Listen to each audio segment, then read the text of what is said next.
cas Blachier, les entretiens du marquis.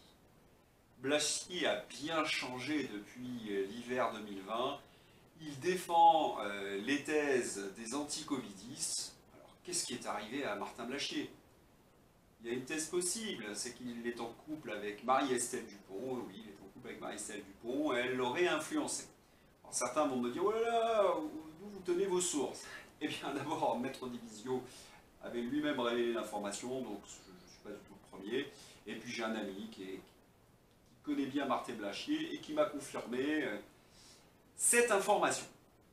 Alors, ce serait une explication, hein, Marie-Estelle Dupont, très en pointe hein, contre le masque à l'école, et Martin Blachier aurait subi son influence. Pourquoi pas? Acceptons cette thèse. Bah, on va peut-être regarder un petit peu de quoi il s'agit. D'abord, Martin Blachier, il serait donc devenu un ange. On comprend, quand on est avec Marie-Estelle Dupont, il y a de quoi être transformé. Et un ange, bah, ça reçoit des bons points. Alors des bons points, moi j'en mets à Martin Blachier. Par exemple, lorsqu'il Delfrécy annonce qu'il faudrait une 4e dose, Martin Blachier réagit. Martin Blachier reproche à Delfrécy son manque de rigueur scientifique. En effet, parce que personne n'a reçu une 4e dose, il n'y a pas d'études, donc vous ne pouvez pas annoncer une 4e dose sans savoir si les populations vont en tirer un bénéfice. Pour le coup, les populations deviennent des vrais cobayes. C'est quelque chose normalement qui devrait être interdit, et qui est interdit d'ailleurs par le Code de Nuremberg. Alors, un bon point pour Blachier pour avoir rappelé cette évidence. Blachier a toujours milité contre le pass sanitaire. Hein. Il le redit dernièrement, il ne sert à rien. Hein. Il ne sert à rien. Il a expliqué plusieurs fois que ce pass sanitaire, en fin de compte, ne pouvait protéger puisque les vaccinés transmettaient la maladie. Hein. Donc vous ne pouvez pas dire que vous allez protéger les gens alors que les vaccinés transmettent la maladie. Ouais, là vraiment, là je suis obligé de reconnaître. Un deuxième bon point, c'est un bon élève, hein, ce Martin Blachier. Et puis, alors là, il y a eu l'affaire Omicron. Hein. Il nous explique que l'Omicron sélectionne les vaccinés car l'échappement vaccinal lui confère un avantage chez ces personnes. Il s'appuie sur une étude danoise. Ah oui? Alors, l'Omicron ne touche quasiment que des vaccinés, et notamment des 3 doses. Hein. C'est ce qui sort de cette étude danoise, que ce sont surtout ceux qui ont 3 doses qui sont le plus touchés par le virus Omicron. Heureusement, ce n'est qu'un rhume, et qui nous permettrait d'ailleurs d'avoir une immunité naturelle à bon compte, hein, et de sortir de cette folie vaccinale. Bon, enfin, ça c'était une chose qu'on n'entendait pas sur les plateaux. Vraiment, élève Blachier, vous êtes un véritable chérubin. Hein.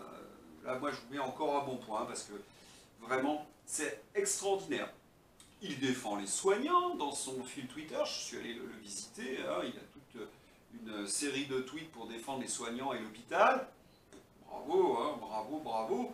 Et puis, évidemment, il soutient la vaccination. Non, qu'est-ce que je dis moi? Non, il ne soutient pas la vaccination. Il soutient une pétition contre le masque à l'école, qui avait été d'ailleurs lancée par Marie-Estelle Dupont.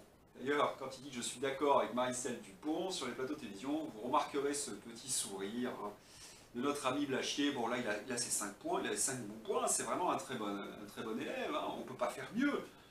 Et moi je dis vraiment Blachier, respect, c'est quelqu'un qui manifestement a rejoint notre camp. Maintenant, je voudrais qu'on revienne un peu en arrière et qu'on se pose une question. Mais quel est le boulot de Martin Blachier? Quel est son job? Alors là, les choses sont un petit peu différentes. Alors, il a fait des études de médecine et notamment des stages en épidémiologie, ce qui lui a permis de lancer une société de conseil Public Health Expertise PHE. Alors quand on regarde cette société, je suis allé sur le site, eh bien c'est une société de lobbying. Et notamment, Martin Blachier donne des modélisations pour certains cabinets médicaux, mais aussi il permet à des sociétés de Big Pharma de présenter des dossiers devant la Haute Autorité de Santé.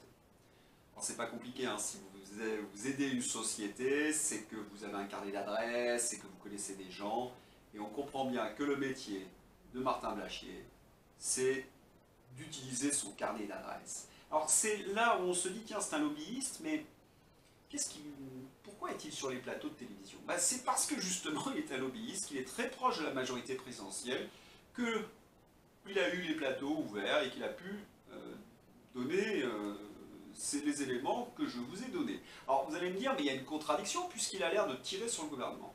Attendons un peu. Alors je voudrais quand même ajouter quelque chose d'amusant. Il possède une société qui s'appelle Dépile BLV. Ah oui, Martin Blachier, il est aussi esthéticien. Alors je ne sais pas si c'est lui qui épile Janine et Robert le soir, mais en tout cas, il vend des produits cosmétiques avec la photoépilation. Je ne sais pas trop ce que c'est que la photoépilation. Et le photo-rajeunissement, c'est vraiment les deux points de son cabinet d'esthéticien. Comme quoi, il a plusieurs cordes à son arc, notre ami Martin Blachier. Alors, quand je vous disais qu'il y avait quelque chose qui n'était pas net chez Martin Blachier, il est allé à la télévision, il a pu entrer sur les plateaux de télévision parce qu'il était lobbyiste, très proche de Gilead, très proche de Janssen, qui sont ses anciens clients. Mais s'il est proche de la majorité présidentielle, pourquoi se met-il à cogner sur le comité scientifique? Et pourquoi se met-il à cogner, mais vraiment comme un sourd, contre Véran et Castex? Eh bien, c'est assez simple, c'est que Martin Blachier sert certainement les intérêts de Macron.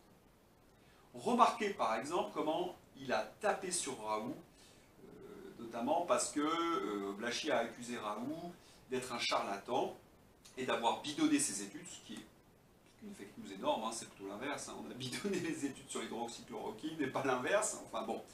Et tout simplement parce que Raoult, lui, son travail, c'est de repositionner des vieux médicaments qui ne coûtent pas cher. Alors que le métier de Blachier, c'est aider des Merck, des Gilead à vendre des médicaments qui sont très chers. Donc Raoult, c'est vraiment l'ennemi qu'il faut éliminer. Et puis, comme je vous l'ai dit, il est proche de la majorité présidentielle. Macron a toujours plusieurs fers au feu. Macron a très bien compris que Véran et Castex étaient complètement grillés. Et qu'un jour ou l'autre, il faudrait un nouveau ministre. Et Blachier vit sur cette illusion. Parce que, personnellement, je me méfierais, si j'étais Blachier, des promesses de la majorité présidentielle. Alors, il tape sur Castex, il tape sur Véran, il tape sur Delfrécy, mais vous remarquerez qu'à chaque fois, il dit le président a été mal servi ou a été mal conseillé. Ce n'est pas la faute de Macron, ce serait la faute de ceux qui le serviraient. On peut lui rétorquer, et le Conseil de sécurité, on n'a pas dit que c'était Macron qui prenait toutes les décisions? Macron voudrait donc trouver des boucs émissaires pour se sortir de cette crise, et Martin Blachier a comme mission en quelque sorte de l'aider à se sortir de ce mauvais pas. Alors, l'influence de Marie-Estelle, certainement, notamment sur les masques à l'école, mais pour le reste, Martin Blachier suit sa ligne de conduite, il aimerait être ministre, il aimerait entrer dans un gouvernement, et je me fais guère d'illusions, si Pécresse lui proposait quelque chose, il le serait. Or, je sens que derrière l'écran, certains me disent, mais attendez, Blachier, il n'a pas l'étoffe pour être ministre de la Santé. Est-ce qu'il n'y a pas l'étoffe de quelque chose?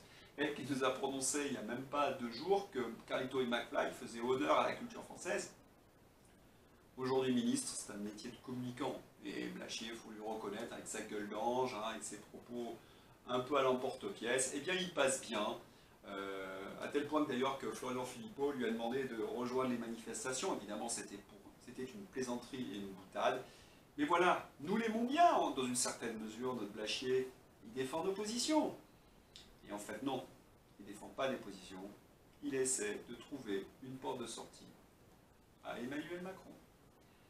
Voilà pour cet entretien de Marquise. Si vous l'avez apprécié, n'hésitez pas à liker et à la diffuser sur les réseaux sociaux. A bientôt.